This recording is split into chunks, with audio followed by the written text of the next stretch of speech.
Thanks for tuning in and checking out these daily updates on the market. If you don't know, we do these daily financial updates. I get up every morning pretty early, read the news, drink some coffee, kind of figure out what's going on. And for about the last 100 days, we've been putting out kind of my summary. And as always, if you're watching these, do me a favor, hit that subscribe button, that like. And as always, if you find an article you think I should read, go ahead and just leave it in the comments below. I really appreciate those. So first off, checking in, Janet Yellen, legacy Fed chair, came out yesterday and said, doesn't really see a recession kind of in the cards right now. But she did, her worrisome quote was, "Good reason to worry." When you really peel back what she's talking about, it's really what we've been discussing together the last 90 days or so. The American economy is generally good.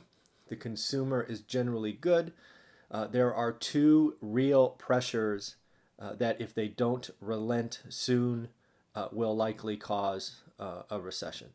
And those obviously being the rest of the world, right? Europe is struggling, Asia is struggling, South America is struggling, all of that. Although indications are most of those are turning around, right? Germany just posted a positive number, although it was the smallest positive number possible, right? 0.1. And frankly, I think it could be revised down, which generally happens, meaning revisions generally happen. They could go up also. But it will be interesting to see. And the other one is obviously the China-US trade deal. So, assuming those turn around, stay positive, kind of sail through 2020, no worries. I have to tell you, for the first time in a while, I'm a little bit nervous about the posturing on the trade war, right? I think we had about 3 weeks where it was nothing but positive news. Then kind of this shift in locations, right, where we were supposed to sign in Panama, changed for no reasons, as far as I can tell, related to the trade agreement.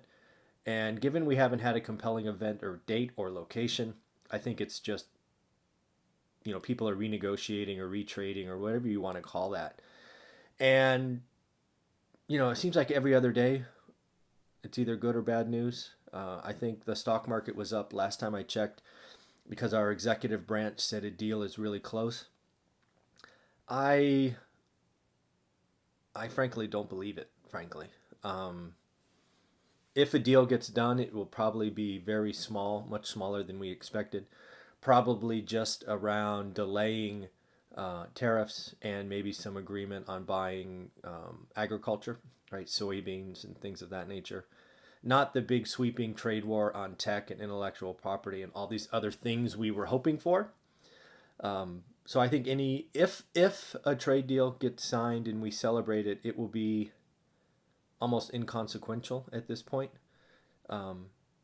And everything will be talked about. The bigger one will be done next year and blah, blah, blah. I just think there is some ominous signs out there and, trying to distract what's going on by pushing out something that kind of, hey, shiny object, look over here. So we'll see. It's interesting. I did see something, as you know, if you followed me for any length of time, there's kind of two people that I follow and kind of click their articles when they're referenced. One is Warren Buffett. The other is Ray Dalio. Ray Dalio runs Bridgewater Associates. He now has a $1.5 billion bet that either Europe or the US will tank in the next 90 days, 3 months. He did these through put options and other things done through Goldman and Morgan Stanley. That is big money, right? Now it's about 1% of their portfolio. So in their scheme of things, it's probably not, it doesn't risk any risk trips in their kind of system.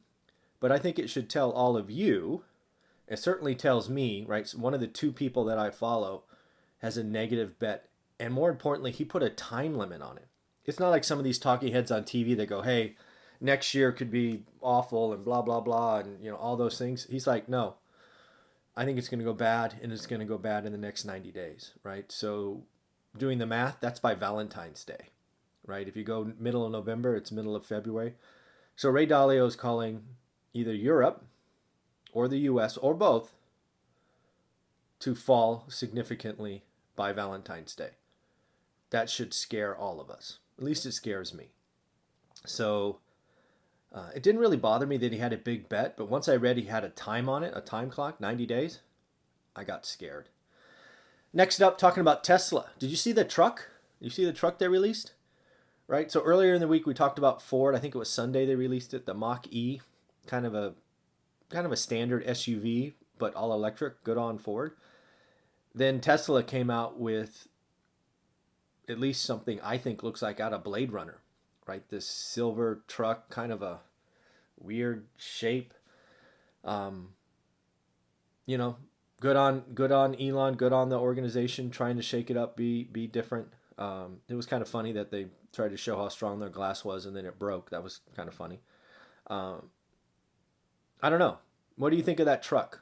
Have you seen it? I actually might make the GIF of this video, their truck. $40K, reasonable price. Looks like the high-end version can get to 0 to 60 sub 3 seconds, which is wicked fast. I am never racing a Tesla again. Bad. Smoked me. Anyways, got the consumer number today. It is up 96.8, was 95.5. In general, I think the consumer is doing good, right? You got to remember when this was taken, we were generally all positive, right? UAW and I think it was General Motors strike was over. We had a solid week to 2 weeks of trade news. The Fed just cut rates and everybody was happy. So in the end, as expected, the consumers feel pretty good. Consumers will likely feel good heading into Christmas. So it's going to be interesting. Next up, I don't know if you've seen CNBC. They do this thing called Millennial Money. It's kind of fun, right? Millennials, how they spend their money. They talk to them all over the country. They just interviewed Stephan, huge mega YouTube star. And to hear his story is pretty awesome. He basically lives on 1% of his income. One. Now he makes a ridiculous amount of money, right? $1.6 million a year. Most of that coming from YouTube, some from real estate and other things. But to think you live on 1% of your income, and he still does it, even though he has all this money, he is. Someday I hope to meet that guy. He's pretty awesome. So, living on 1% of your income, I don't know anybody else that does it. I guess Warren Buffett. I don't know Warren Buffett's income. I know Warren Buffett's net worth, but I don't know about his income. So it's pretty cool. Anyways, I was shocked when I watched that video. Next up, we got Uber. Most specifically, their ex-CEO and founder Travis. He has now sold over $1 billion in stock since the unlock period. $1 billion. He is rather liquid today. So I wonder how many other of their employees have done the same. Most of them don't have the strike price he does, obviously, as the founder, but it's interesting. And then the last one I found today is actually an ominous sign for the Silicon Valley. Pure Storage, right? Basically an infrastructure play, a hardware play, came out with very weak guidance. You got to check out that article if you're in tech, right? If you're an employee of a tech company in hardware, you should check out the Pure Storage, thing, because, following on Cisco's advice of saying Q4 was going to be down 3 to 5%. If you have a bunch of stock options or RSUs or whatever that is for you, you might want to think about it, because if the hardware play, the world economy, business investment, all of that stuff stays soft, sales cycles get longer, you could see some significant misses. And if you have a miss in a weak guidance, your stock gets dropped. So you want an example, tech employees, take a look at Pure Storage, see what their stock is doing, and just ask yourself if this could happen to your company. So, and again, just as I've always talked about, if these tech stocks, Silicon Valley stocks, suddenly aren't the darlings and the unicorns of the world, it is going to continue to impact local Bay Area real estate. I believe next year is going to be a pretty rough year for Bay Area real estate. I've not been shy about that. It is frankly unaffordable. And there are lots of other nice places to live that are cheaper with better tax bases and more investor friendly. And this is not a lot of good stuff going on in California and the Bay Area as far as infrastructure and all of that going on. So in the end, again, if you're still watching this and you haven't subscribed, hit subscribe. We have daily conversations about the market. Yes, including the weekends, because I get up early. I got to have something to do. All right, everybody, take care. How do you like my shirt? It's my piggy. Passive income generator. I like that one. All right, everybody, take care. Have fun. Bye.